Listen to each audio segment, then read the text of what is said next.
Next question है question number 41। D'Alembert principle is based on the concept of. D'Alembert का सिद्धांत किस अवधारणा पर आधारित है? तो यह है आपका इनर्शिया फोर्स, जड़त्व बल पर आधारित है। Option number A is correct. अगला प्रश्न question number 42। According to Kepler second law the line joining the planet to the sun sweeps equal areas in equal interval of time. That means option number A is correct. Kepler के द्वितीय नियम के अनुसार ग्रह को सूर्य में से मिलने वाली रेखा समान क्षेत्रफल तय करती, तो यहाँ पे आएगा समान समय में। अगला प्रश्न question number 43। The Lorentz transformation equation are a fundamental part of. Lorentz रूपांतरण समीकरण किसका मूलभूत भाग है? तो यह है आपका स्पेशल थ्योरी ऑफ रिलेटिविटी, विशेष आपेक्षिकता का सिद्धांत। Option number C is correct. अगला प्रश्न है question number 44। The Lagrangian L of system is defined as. किसी निकाय की लैग्रेंजी एल परिभाषित की जाती है, तो यह है kinetic energy minus potential energy. Option number A is correct. अगला प्रश्न है question number 45। The Hamiltonian Jacobi equation is used to find.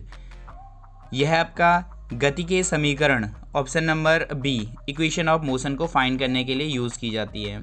अगला प्रश्न है question number 46। The Poisson bracket X P is equal to. Poisson bracket X P किसके बराबर होता है? तो यह है आपका ऑप्शन नंबर बी 1 के बराबर होता है। अगला प्रश्न question number 47। The special relativity the mass of particle moving with speed v।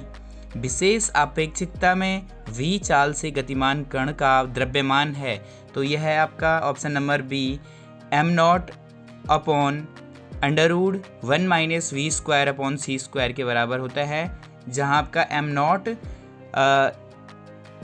रुके हुए पार्टिकल का मास है। अगला प्रश्न है question number 48। The equivalence of mass and energy is given by. द्रव्यमान और ऊर्जा की तुल्यता किसके द्वारा की जाती है? तो यह आपका option number B E=mc square के बराबर की जाती है। अगला प्रश्न question number 49।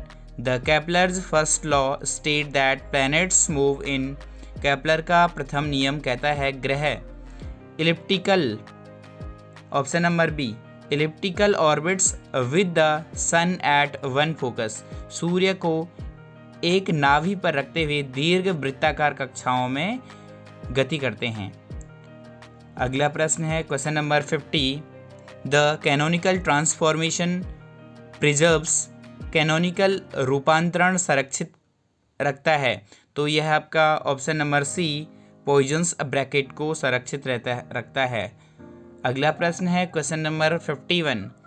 The time period of satellite in circular orbit of radius R around earth is proportional to.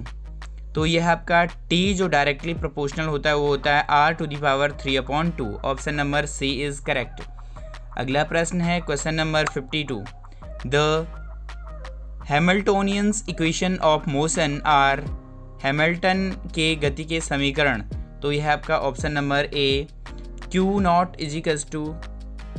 Dot del h upon del p, और दूसरी क्वेश्चन होती है p dot minus del h upon del q। अगला प्रश्न है question number 53। The action variable j in classical mechanics is. शास्त्रीय यांत्रिकी में एक्शन वेरिएबल j है, तो यह आपका option number a integration of p dq के बराबर होता है। अगला प्रश्न question number 54। For a central force motion which of the following is conserved. केंद्रीय बल गति के लिए निम्नलिखित में से कौन संरक्षित रहता है? तो यह ऑप्शन नंबर बी, यह एंगुलर मोमेंटम, कोणीय संवेग संरक्षित रहता है। अगला प्रश्न question number 55। The equation of SHM is given by.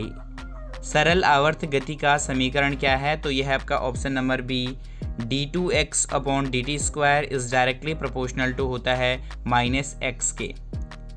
अगला प्रश्न, question number 56, the phenomena of beats occurs due to the superposition of two waves having slightly different. बिस्मथ की घटना दो तरंगों के अध्यारोपण के कारण होती है जिनकी ... थोड़ी भिन्न होती है।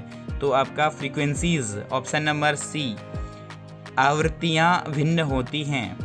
अगला प्रश्न, question number 57, the time period of simple pendulum of length L is, L लंबाई के साधारण लोलक का आवर्तकाल है। इसका फॉर्मूला होता है 2π T = 2π√L/G। Option number A is correct.